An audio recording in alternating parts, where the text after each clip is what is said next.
जी पंडित प्रदीप जी मिश्रा जी द्वारा वाची जा रही श्री संत शिव महापुराण की कथा भटिंडा पंजाब में शुरू हो गई है और आज 4 जनवरी को श्री संत शिव महापुराण की कथा के पहले दिन की कथा पूर्ण भी हो चुकी है। और आज की पहले दिन की कथा में गुरु जी ने 2 बहुत ही विशेष अचूक उपाय बताए हैं। साथ ही गुरु जी ने शिव महापुराण के एक बहुत ही विशेष धन प्राप्ति वाला, माता लक्ष्मी को प्रसन्न करने वाला शुक्रवार का एक बहुत ही अचूक उपाय बताए हैं, जो आपको 5 जनवरी को यानी कि कल शुक्रवार के विशेष दिन को इस विशेष उपाय को करना है,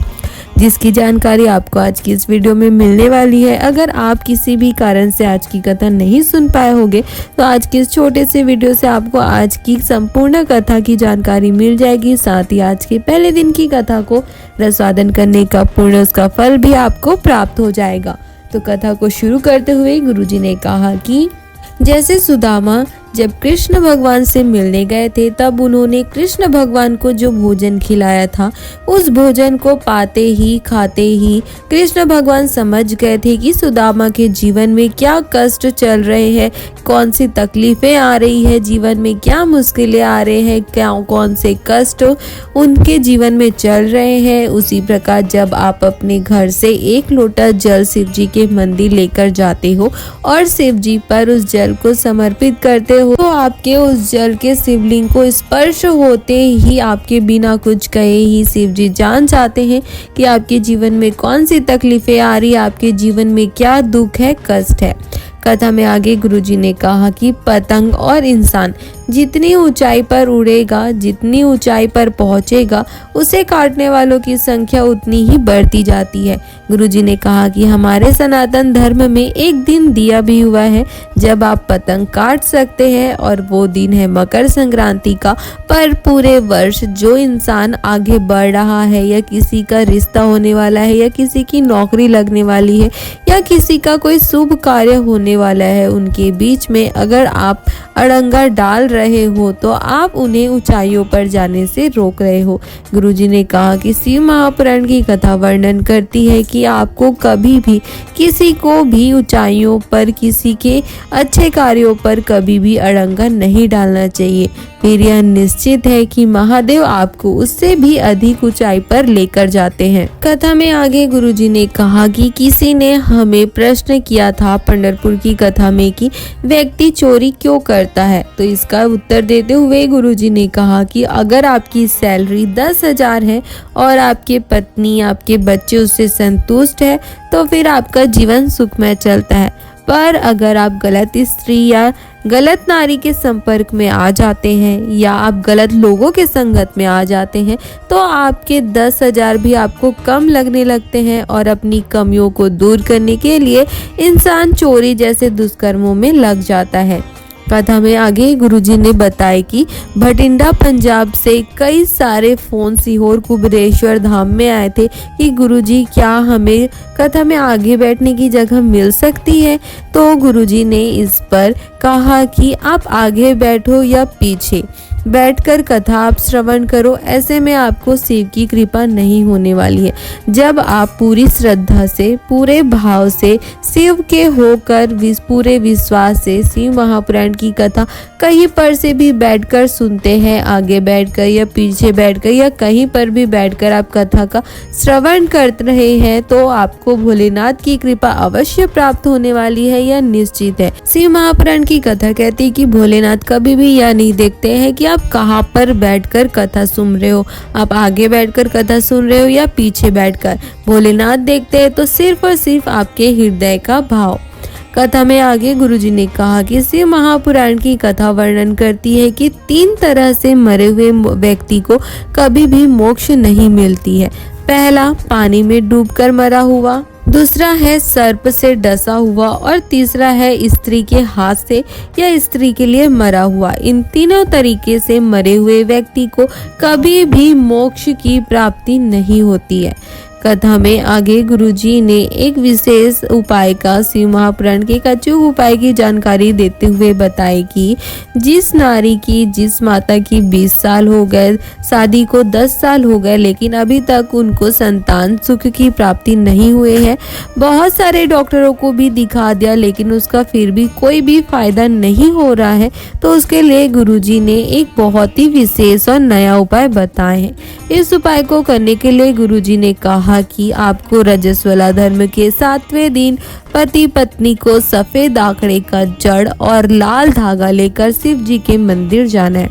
फिर शिव जी के मंदिर पहुंचकर आपको तुमरुका जी का स्मरण करते हुए शिव जी के शिवलिंग के ऊपर से सफेद आंकड़े के जड़ को 21 बार घुमा लेना है। आंकड़े के जड़ को 21 बार तुमरुका जी का स्मरण करते हुए शिव जी के शिवलिंग के ऊपर घुमाने के बाद आपको भोलेनाथ से संतान प्राप्ति की कामना करते हुए शिव जी के सामने बैठे नंदीश्वर भगवान के दाएं तरफ जाकर खड़े हो जाना है और फिर भोलेनाथ का दर्शन करते हुए उस सफेद आंकड़े के जड़ को आपको लाल धागे में बांधकर लाल धागे का प्रयोग करते हुए उसको अपनी कमर में बांध लेना है। मात्र इतना ही करने से भोलेनाथ की विशेष कृपा आपको प्राप्त होती है और भोलेनाथ जैसे संतान की आपको प्राप्ति होती है। न जाने कितनी माताओं की खाली झोली को महादेव ने इस उपाय को करने से संतान सुख से भरा है।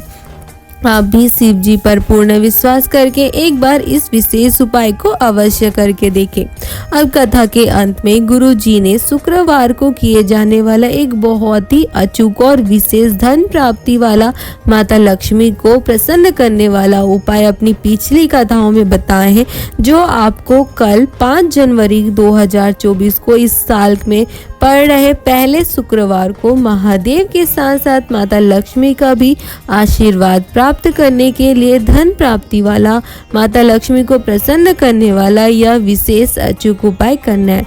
इस उपाय को करने के लिए आपको मात्र एक कलश के जल में एक कमल का पुष्प डाल लेना है और अगर आपको कमल का पुष्प नहीं मिलता है तो आप कमल के पुष्प के स्थान पर उसके बीज का यानी कि कमल गट्टे को जल में डालकर इस विशेष उपाय को कर सकते हो। किसी भी पूजा की दुकान में आपको कमल गट्टा बहुत ही आसानी से प्राप्त हो जाएगा। उस कमल के गट्टे को आपको अपने एक कलश जल में डाल देना है और उस कलश के जल को लेकर आपको शिव जी के मंदिर पहुंच जाना है। शिव जी के मंदिर पहुंचकर आपको शिव जी की शिवलिंग पर अपनी कामना का स्मरण करते हुए अपनी विशेष स्थिति को महादेव से कहते हुए श्री शिवाय नमस्तुभ्यम मंत्र का स्मरण करते हुए सबसे पहले जल आपको शिव जी के शिवलिंग में जलाधारी के दाएं तरफ गणेश जी के स्थान पर समर्पित करना है। फिर आपको जलाधारी के बाएं तरफ कार्तिकेय जी के स्थान पर समर्पित करना है। फिर आपको जलाधारी के बीच में माता अशोक सुंदरी के स्थान पर आपको जल समर्पित करना है। फिर आपको माता पार्वती के हस्त कमल पर कटी भाग पर आपको जल समर्पित करना है और फिर अंत में आपको शिव जी के शिवलिंग के ऊपर कलश का मुख अपनी ओर करके पूरे कलश के जल को समर्पित कर देना है। पर जब आप शिव जी पर जल समर्पित करें, जब आप इस उपाय को करें तो आपको उत्तर मुखी होकर इस उपाय को करना है, यानी कि आपको जलाधारी की विपरीत दिशा में खड़े हो जाना है, यानी कि आपको दक्षिण की दिशा में खड़े होना है और आपका मुख उत्तर दिशा की ओर यानी कि जलाधारी की ओर होना है। इस तरीके से खड़े होकर आपको शिव जी के शिवलिंग के ऊपर उस कमल गट्टे वाले जल को अपनी कामना कहते हुए श्री शिवाय नमस्तुभ्यम मंत्र का स्मरण करते हुए धीरे धीरे समर्पित करना है। गुरुजी ने कहा कि बहुत ही विशेष और अचूक और बहुत ही आसान उपाय है जो आपको शुक्रवार को करना है। इस उपाय को शुक्रवार को करने से आपको भोलेनाथ के साथ साथ माता लक्ष्मी की भी विशेष कृपा प्राप्त होती है, क्योंकि माता लक्ष्मी की प्रिय फूल है कमल का फूल। और अब जब कमल के फूल से इस उपाय को करते हो तो माता लक्ष्मी स्वयं आपके घर आती है और आपके घर में धन धान्य की वृद्धि करती है। तो ये थी आज के श्री संत शिव महापुराण की कथा के पहले दिन की संपूर्ण जानकारी और कल 5 जनवरी शुक्रवार को किए जाने वाले एक बहुत ही विशेष उपाय की जानकारी। अगर आपको ये उपाय की जानकारी अच्छी लगी हो तो आप हमारे वीडियो को लाइक कर सकते हो और अपने परिवार वालों के साथ या अन्य शिव भक्तों के साथ इसे शेयर भी कर सकते हो, ताकि उन्हें भी गुरुजी द्वारा बताए गए इस विशेष उपाय की और कथा की विशेष बातों की जानकारी प्राप्त हो सके और वो भी इसे करके भगवान भोलेनाथ के साथ साथ माता लक्ष्मी का भी आशीर्वाद प्राप्त कर अपने जीवन के सारे दुखों को कष्टों को दूर कर अपने जीवन में आनंद और सुख की प्राप्ति कर सके। हर हर महादेव।